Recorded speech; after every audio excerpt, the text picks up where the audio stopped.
আজকের গল্পটা শুরু হয় একটা কাপেলকে দেখানোর মধ্যে দিয়ে, যাদের উদ্দেশ্য দেখে মোটেও ভালো কিছু মনে হচ্ছে না। আসলে আজ এই দুজনের প্ল্যান হলো একটা গ্রসারি স্টোর লুট করার, যার জন্য তারা পুরোপুরি প্রস্তুত। কিন্তু পুরো স্টোরটা লুট করার পরেও জোডির মন ভরল না, কারণ সে ক্যাশিয়ারের পেছনে রাখা একটা বক্স দেখে ফেলেছিল আর ওটা খোলার জন্য জিদ করতে লাগলো।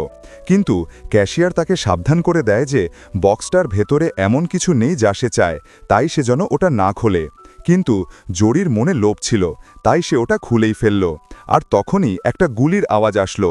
সিন কাট হয়ে আমরা সোজা চলে যাই একটা নির্জন জঙ্গলে, যেখানে ভয় পাওয়া একটা মেয়ে একা একা ঘুরছে। ক্ষুধার কারণে না জানি কতক্ষণ ধরে সে এখানে ভটাকাচ্ছে। তার আশেপাশে কেউ ছিল না। কে জানে অতীতে তার সাথে কি এমন হয়েছিল যে আজ তার এই অবস্থা। কিন্তু আপাতত সে তার সামনে একটা কাঠের তৈরি কটেজ দেখতে পেল। সে দৌড়ে সেটার ভেতরে চলে গেল, যেখানে সামান্থা খাবার ভর্তি একটা ব্যাগ দেখতে পেল। যা কিছু তার হাতে লাগলো সে তাই খেতে শুরু করল। কিন্তু তখনই বাইরে থেকে কারো আসার ভয়ঙ্কর আওয়াজ শোনা গেল। কোনো তো একজন আছে যে এই দিকেই এগিয়ে আসছে। এই ভয়ে সামান্থা সেখানে থাকা একটা বেডের নিচে লুকিয়ে পড়ল। একটু পরেই লোকটা ভেতরে আসলো। তার হাতে একটা কুড়াল ছিল, কিন্তু সে কে ছিল তা আমরা দেখতে পেলাম না। সে তার খাবারের ব্যাগটা উঠালো আর চুপচাপ সেখান থেকে চলে গেল। নিচে লুকিয়ে থাকা সামান্থা ভয় চুপচাপ সেখানেই লুকিয়ে রইল। যখন বেশ কিছুক্ষণ কেটে গেল, তখন সে ভাবল যে তার এখন এখান থেকে বেরিয়ে যাওয়া উচিত। তাই সে ওখান থেকে পালানোর সিদ্ধান্ত নিল। কিন্তু তখনই হঠাৎ করে তার ধাক্কা লাগলো সেই লোকটার সাথেই, যার নাম ছিল টম। কিন্তু সে সামান্থার কোনো ক্ষতি করল না, বরং তাকে সাহায্য করল। এটা দেখে সামান্থা তার কাছে ক্ষমা চাইল, কারণ সে তার ব্যাগ থেকে খাবার চুরি করেছিল, যেহেতু সে 2 দিন ধরে কিছুই খায়নি।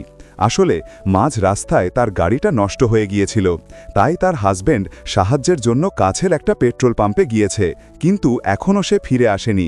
কাকতালীয়ভাবে এখানে টমের গাড়িটাও নষ্ট হয়ে গিয়েছে, বরং সে তো এখানে 3 দিন ধরে আটকে আছে। এখন এটা শোনার সাথে সাথেই সামান্থা ঘাবড়ে গেল আর বলল যে তাকে এখন যেতে হবে তার স্বামীর কাছে। হতে পারে যে সে হয়তো ফিরে এসেছে। তো টমও তার সাথে গেল, কিন্তু সেখানে কেউ ছিল না। তাই তারা দুজন সেখানে একটা নোট রেখে কিছু গরম কাপড় নিয়ে আবার সেই কটেজেই ফিরে আসলো। এখন রাত হওয়ায় এখানকার তাপমাত্রা অনেক বেশি কমে যায়। তাই টম তাকে কম্বল গায়ে দিতে বলল, যেটা সে গাড়ি থেকে নিয়ে এসেছিল। কিন্তু সে এটা বুঝতে পারল না যে তার স্বামী তাকে এভাবে জঙ্গলের মধ্যে একা রেখে কেন চলে গেল, সাথে নিয়েও তো যেতে পারত। তখন সে প্রেগনেন্ট, হয়তো এই কারণেই তার স্বামী এমনটা করেছে। এটা শোনার পর টম তাকে বেডে ঘুমাতে বলল আর নিজে মাটিতে ঘুমানোর কথা বলল। ঘুমানোর আগে সে তাকে পান করার জন্য পানি দিল, যেটা সে পাশ দিয়ে বয়ে যাওয়া একটা লেক থেকে নিয়ে এসেছিল। কিন্তু অদ্ভুত ব্যাপার হলো, পরের দিন যখন সে আবার সেখানে গেল, তখন সেই লেকের কোনো নাম নিশানাই ছিল না। এই সব বিভ্রান্তিকর প্রশ্ন নিয়েই তারা দুজন ঘুমাতে চলে গেল। মাঝরাতে সামান্থা একটা খুব খারাপ স্বপ্নও দেখল, যার কারণে সকালে তার তাড়াতাড়ি ঘুম ভেঙে গেল। কিন্তু আশেপাশে সে টমকে কোথাও দেখতে পেল না। বাইরে গিয়ে সে দেখল সাদা চুলের একটা মেয়ে অজ্ঞান হয়ে পড়ে আছে। সে দৌড়ে গিয়ে তাকে কটেজের ভেতরে নিয়ে আসলো। এদিকে টম তার গাড়ি থেকে কিছু ফুয়েল বের করছিল, যাতে সে ওটা সামান্থার গাড়িতে ভরতে পারে আর তারা এখান থেকে বেরিয়ে যেতে পারে। এদিকে সেই সাদা চুলের মেয়েটির জ্ঞান ফিরল। তখন আমরা চিনতে পারলাম, আরে এ তো জোডি, সেই গ্রোসারি স্টোরে চুরি করা মেয়েটা। কিন্তু সে এখানে কিভাবে আসলো? এখন সে যখন সামান্থাকে দেখল, তখন ভাবল যে এটা কোনো খারাপ মহিলা আর এই জায়গাটা তারই। তখন সামান্থা তাকে পুরো ঘটনাটা খুলে বলল। কিন্তু জোডির তখনও তার উপর বিশ্বাস হচ্ছিল না, তাই সে রেগে গিয়ে সেই কটেজ থেকে বাইরে চলে গেল। এই সময় টম ফুয়েল নিয়ে আসছিল। তখন হঠাৎ করে 2 বার গুলির শব্দ হলো, যাতে সে এতটাই ভয় পেয়ে গেল যে তার হাত থেকে ফুয়েলটা পড়ে গেল। সে চিৎকার করে জিজ্ঞেস করল আশেপাশে কেউ আছে কি না, কিন্তু এখানে কেউ ছিল না। তাই সে ফিরে আসলো। সে সামান্থার সাথে একটা অচেনা মেয়েকে দেখল, যে আসলে জোডিই ছিল। জোডি জানালো যে তার বয়ফ্রেন্ডের সাথে তার ঝগড়া হয়েছে, তাই সে তাকে এখানে একা ফেলে চলে গিয়েছে। কিন্তু এখন তাকে বাড়ি ফিরে যেতে হবে। তার কথা শুনে টম তাকে এখানে থাকার জন্য রাজি হয়ে গেল, কিন্তু শর্ত দিল যে তাকেও তাদের কাজে সাহায্য করতে হবে। পরের দিন সামান্থা আর জোডির মধ্যে ভালোভাবে কথা হয়, যার ফলে তাদের মধ্যে বন্ধুত্বও হয়ে যায়। কিন্তু ওদিকে টমের সমস্যা তো শেষই হচ্ছে না। সে লক্ষ্য করল সে তার লোকেশন থেকে যত দূরে যাচ্ছে ততই সে সেটার আরও কাছে চলে আসছে। অর্থাৎ সে বারবার ঘুরে ফিরে সেই কটেজের কাছেই চলে আসছে, যেটা তার কাছে খুব অদ্ভুত লাগলো। আর তাই সে আবার তাদের দুজনের কাছে ফিরে আসলো আর বলতে লাগলো, এই জায়গাটা ঠিক না, আমাদের এখান থেকে চলে যাওয়া উচিত। কিন্তু আমার একটা কথা জানতে হবে, আসলে তোমরা কোথায় যাচ্ছিলে, আর এই জায়গাটা কোনটা, এখানে কি কেউ জানে? তখন সামান্থা বলল যে তার স্বামী তাকে বলেছিল এটা নিউ হ্যাম্পশায়ার, কিন্তু জোডি বলল এই জায়গাটা তো ডাকোটা। আবার টম বলল যে সে তো লস অ্যাঞ্জেলেসের রুটে ছিল। এই সব কথার পর এখন তারা বুঝতে পারল যে তারা অনেক বড় সমস্যায় পড়েছে। আর তাই টম ঠিক করল যে তারা কাল সকালে যত দূরে যেতে পারে তত দূরে যাবে, যাতে কারো সাহায্য নিতে পারে অথবা এই জায়গা থেকে বের হওয়ার অন্য কোনো উপায় খুঁজে বের করতে পারে। রাতে জোডি আর টম দুজনেই একসাথে একটা খুব অদ্ভুত স্বপ্ন দেখল, যেখানে তাদের কেউ ইঞ্জেকশন দিচ্ছে। আর ঠিক একই রকম স্বপ্ন সামান্থাও দেখল, যেখানে সে ব্যথায় চিৎকার করছে।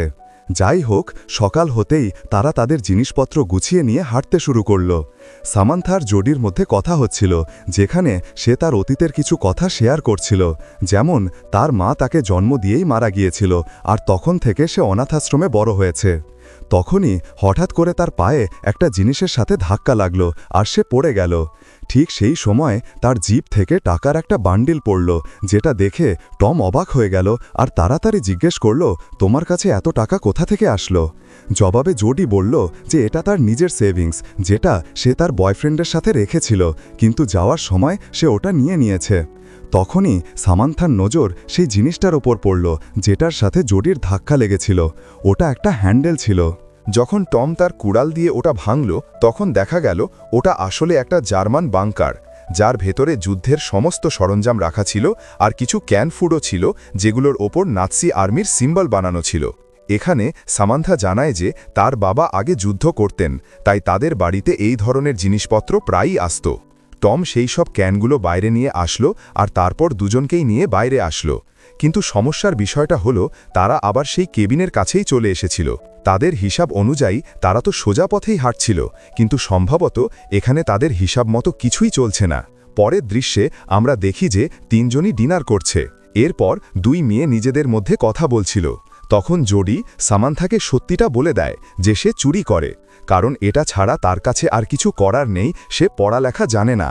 সামান্থা তাকে অনুরোধ করল সে কি সেই টাকাগুলো আরেকবার দেখতে পারে যেগুলো সে লুট করেছিল, কারণ সে জীবনেও এত টাকা দেখেনি। তো জোডি খুশি মনে তাকে সেই টাকাগুলো দেখালো। টাকাগুলো দেখে সামান্থার হাসি পেয়ে গেল, কারণ তার মনে হলো জোডি হয়তো মজা করছে, কারণ সেই টাকার ওপর সাল লেখা ছিল 1884। তার মতে সেই টাকাগুলো তো ফিউচারের। কিন্তু জোডি বলল যে না, সে 1884 সালেই থাকে। কিন্তু সামান্থার মতে এখন তো 1964 সাল চলছে। এখন এই সব কিছুই খুব অদ্ভুত ছিল, অর্থাৎ দুজন মহিলা একই জায়গায় আছে, কিন্তু ডিফারেন্ট টাইমলাইন থেকে, আলাদা আলাদা সময় থেকে। এখন যখন টম আসলো, তখন তাকেও একই প্রশ্ন করা হলো যে সে কোন সাল থেকে এসেছে। তো সে বলল যে সে 2011 সাল থেকে এসেছে। এখন এটা শোনার পর তারা দুজনও তাদের পুরো গল্পটা বলল। প্রথমে তো টমের কাছে সবকিছু মজা মনে হলো, কিন্তু তাদের কথার ভারিক্কি দেখে সে বুঝতে পারল যে নিশ্চয়ই কোনো গড়বড় আছে। এর মধ্যেই হঠাৎ বাইরে থেকে গুলি চলার আওয়াজ আসলো। কে বারবার গুলি চালাচ্ছে? যখন বাইরে গিয়ে দেখা হলো, তখন পতা চলল যে ওটা কোনো এক অচেনা লোক, যার হাতে বন্দুক আছে। তাদের সাহায্যের প্রয়োজন ছিল, তাই টম বাইরে গেল। সে তাকে বলতে লাগলো যে তারা বিপদে আছে, কিন্তু সেই লোকটা জার্মানে কিছু বলতে শুরু করল, যা সে বুঝতে পারল না। কিন্তু সে এটা বুঝতে পারল যে লোকটা তাকে কুড়ালটা ফেলে দিতে বলছে, তাই সে সেটাই করল। যখন তার চোখ খুলল, পরের মুহূর্তে তারা তিনজনই বন্দী ছিল আর সেই জার্মান লোকটা গায়েব ছিল। এখন তারা কোথাও না কোথাও এটা বুঝতে শুরু করেছে যে হতে পারে তারা টাইম ট্রাভেল করেছে। তো তাদের মধ্যে সবচেয়ে পুরনো সালের, অর্থাৎ সামান্থা জিজ্ঞেস করল 2011 সাল নাগাদ কি টাইম ট্রাভেল সম্ভব হয়েছে? তখন টম বলল যে না, ওরকম কিছুই তৈরি হয়নি। কিছুক্ষণ পর সেই জার্মান লোকটা ফিরে আসলো আর টমের দড়ি খুলে দিল। তারপর তাকে বাইরে নিয়ে গিয়ে খুব মারধর করল, শেষে তাকে একটা গাছের সাথে বেঁধে দিল। তারপর সে ভেতরে এসে মেয়েদের জিজ্ঞেস করতে লাগলো যে তারা কে আর কোথা থেকে এসেছে। তখনই তার নজর জোডির লকেটের ওপর পড়ল, যার ব্যাপারে সে তাকে জিজ্ঞেস করতে লাগল। শুধু সামান্থাই জার্মান ভাষা জানত, তাই সে তাকে বুঝিয়ে বলল যে ওই লকেটটা তার মায়ের, আর ঠিক ওরকমই একটা লকেট তার কাছেও আছে। তখন সেই জার্মান নাগরিক রেগে গিয়ে তার গলায় পরা একই রকম একটা লকেট দেখালো, যাতে একটা মহিলার ছবি ছিল, যাকে হুবহু সামান্থার মায়ের মতো দেখতে লাগছিল। বিষয়গুলো এখন ধীরে ধীরে আরও জটিল হতে শুরু করেছে। কিন্তু আপনারা সাথে থাকুন, কারণ এটার শেষটা আপনাকে নাড়িয়ে দেবে। এখন সেই লোকটা 2 মেয়েকে নিয়ে বাইরে আসলো। তখন সামান্থা টমকে জিজ্ঞেস করল তার কাছেও কি এমন কোনো লকেট আছে, কিন্তু সে অস্বীকার করল। এই সুযোগে সেই অচেনা লোকটা ভুলে গিয়েছিল যে টম নিজের দড়ি খুলে ফেলেছে। পরের মুহূর্তে লোকটা নিজেই সেই অবস্থায় ছিল, যে অবস্থায় সে এই 3 জনকে রেখেছিল। কিন্তু ওখানে দাঁড়িয়ে থাকা এই 3 জন নিজেদের চিন্তায় ডুবেছিল, কারণ কোথাও না কোথাও তাদের কাছে এই জট খুলতে শুরু করেছে। সামান্থার কেহনা ছিল যে লোকটার কাছে যে লকেটটা আছে তাতে যে ছবিটা আছে ওটা তার মায়ের, কিন্তু টম এটা মানতে রাজি ছিল না। কিন্তু যখন জোডি বলল যে ছবির ওই মহিলাটি তার নানি, তখন তো টমের হুঁশ উড়ে গেল। এখানে সেই অচেনা লোকটার নামও জানা যায়, যেটা আমাদের সামান্থা জানায়। তার নাম ছিল হেন্সম্যান, যে আসলে তার বাবা ছিল। কিন্তু শুধু এটাই নয়, যখন সামান্থা জোডিকে তার জন্মের তারিখ জিজ্ঞেস করল, তখন সে বলল 3 জুন 1964। এটা সেই একই তারিখ ছিল যেদিন জোডির মায়ের মৃত্যু হয়েছিল নিজের মেয়েকে জন্ম দিতে গিয়ে। আর সেই মেয়ে অন্য কেউ নয়, বরং স্বয়ং জোডিই ছিল। কেন আপনাকে শক লাগলো, তাই না? এখন পুরো কেবিন জুড়ে শোকের ছায়া নেমে এসেছে। ব্যাপারটা এমনভাবে সামনে এসেছে যে সবারই হুঁশ উড়ে গেছে।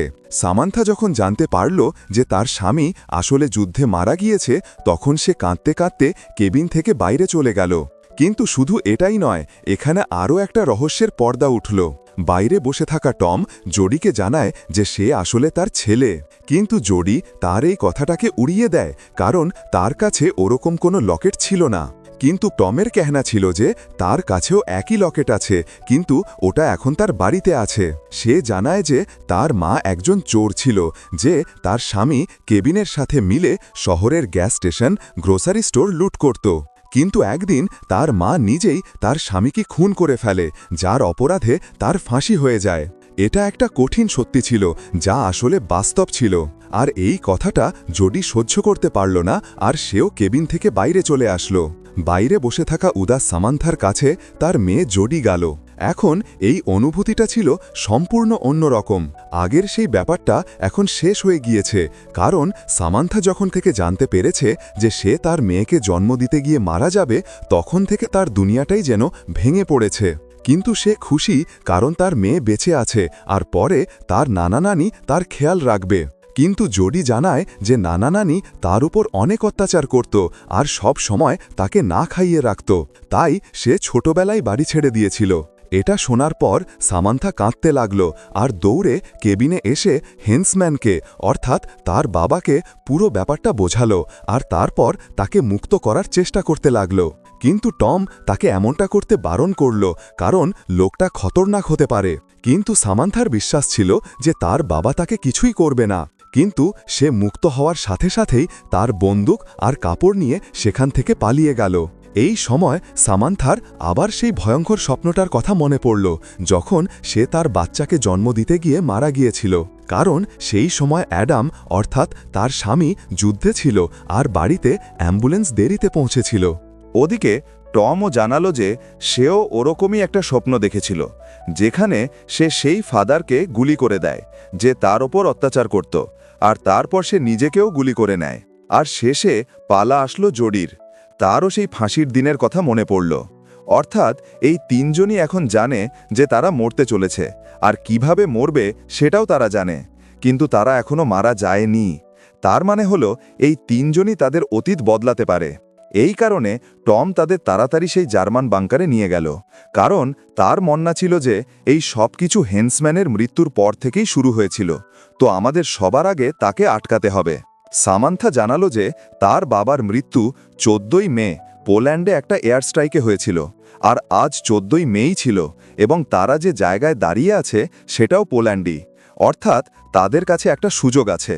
টম বুদ্ধি খাটিয়ে বলল যে যদি হেন্সম্যানের মৃত্যু না হয় তাহলে তার স্ত্রী অর্থাৎ সামান্থার মা দ্বিতীয় বিয়ে করবে না, যার মানে হলো হেন্সম্যান বাড়িতেই থাকবে, আর তখন সে সামান্থাকে লেবার পেন ওঠার সময় হসপিটালে নিয়ে যেতে পারবে। তাই সে দৌড়ে হেন্সম্যানকে খুঁজতে বেরিয়ে গেল, যে কেবিনে রেডিওর সাথে কানেকশন করার চেষ্টা করছিল, কিন্তু ওটা খারাপ ছিল। তখন সামান্থা তাকে এয়ার স্ট্রাইকের ব্যাপারে জানালো, কিন্তু সে তার একটা কথাও শুনল না আর পালাতে লাগলো। তখন টম তাকে আটকানোর ভরপুর চেষ্টা করল, কিন্তু এর মধ্যেই একটা ভয়ঙ্কর ভুল হয়ে গেল। হেন্সম্যান গুলি চালিয়ে দিল, যেটা সোজা গিয়ে লাগলো জোডির গায়ে।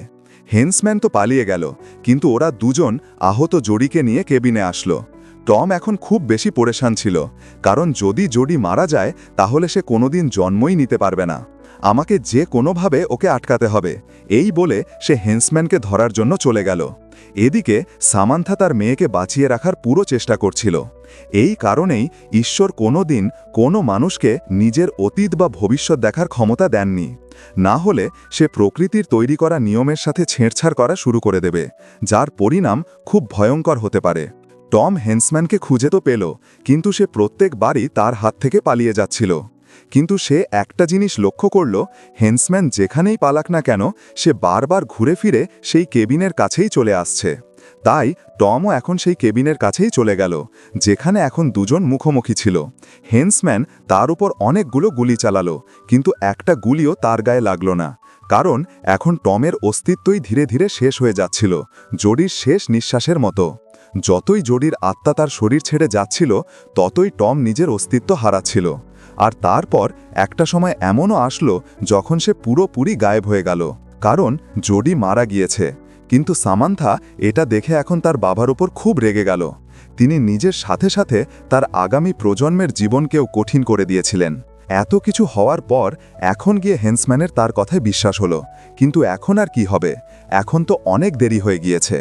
আকাশে রাশিয়ান প্লেন দেখা যেতে শুরু করেছে, তাই তারা দুজনেই পালাতে লাগলো, কিন্তু বোম পড়া শুরু হয়ে গিয়েছে, যার কারণে সামান্থাও আহত হয়েছে। কিন্তু তার বাবা তাকে তুলে নিয়ে বাংকারে চলে আসলো। এখন ধীরে ধীরে সামান্থার অস্তিত্ব শেষ হয়ে যাচ্ছে, কারণ হেন্সম্যান নিজেকে বাঁচিয়ে নিয়েছে। সে সেই সময়ে মরেনি যে সময়ে সে আগে মরেছিল। অর্থাৎ এখন সবকিছু ঠিক হয়ে যাবে, কিন্তু একটা জিনিস এখনও বদলাবে না। সেটা কি ছিল আপনারা কিছুক্ষণ পরেই জানতে পারবেন। সিন শিফট হয়ে আবার সেই সময়ে পৌঁছায় যেখান থেকে গল্পের শুরু হয়েছিল, কিন্তু এই সময়ে অনেক কিছুই বদলে গিয়েছে। জোডি সেই একই গ্রোসারি স্টোরে যায়, কিন্তু একটা আলাদা অবতারে, একজন ধনী আর শিক্ষিত মেয়ে হয়ে। কিন্তু যখন সে ওখান থেকে বাইরে বেরোলো, তখন সে কেভিনকে দেখতে পেল, যে তার অন্য গার্লফ্রেন্ডের সাথে সেই একই কাজটা করতে চলেছে, কিন্তু একটা নতুন গার্লফ্রেন্ডের সাথে, যার মানে হলো টম কোনোদিন জন্মই নেবে না, কারণ জোডি আর কেভিনের কোনোদিন দেখাই হয়নি। আর এমনটা এই কারণেই হয়েছে কারণ সামান্থা এখনও বেঁচে আছে, যাকে আমরা পরের সিনে দেখি, যার হাতে এখন তার বাবার চিতাভস্ম রয়েছে, যাকে সে পূর্ণ মর্যাদার সাথে 1964 সালে শ্রদ্ধাঞ্জলি দিয়ে দিয়েছে। শেষে আমরা আবার সেই স্টোরেই দেখতে পাই যেখানে কেভিনের নতুন গার্লফ্রেন্ড অ্যামেলি সবকিছু লুট করে নিয়েছে, কিন্তু শেষে তার লোভও শেষ হলো না, আর তার নজর ক্যাশিয়ারের পেছনে রাখা সেই বক্সটার উপর পড়ল, যেটা খোলার জন্য সে বলল। কিন্তু ক্যাশিয়ার তাকে সাবধান করল, যদি তুমি ভেতরে যাও তাহলে আর কিছুই ঠিক করা যাবে না। কিন্তু সে মানল না, আর যার সাথেই গল্পটার এখানেই শেষ হয়।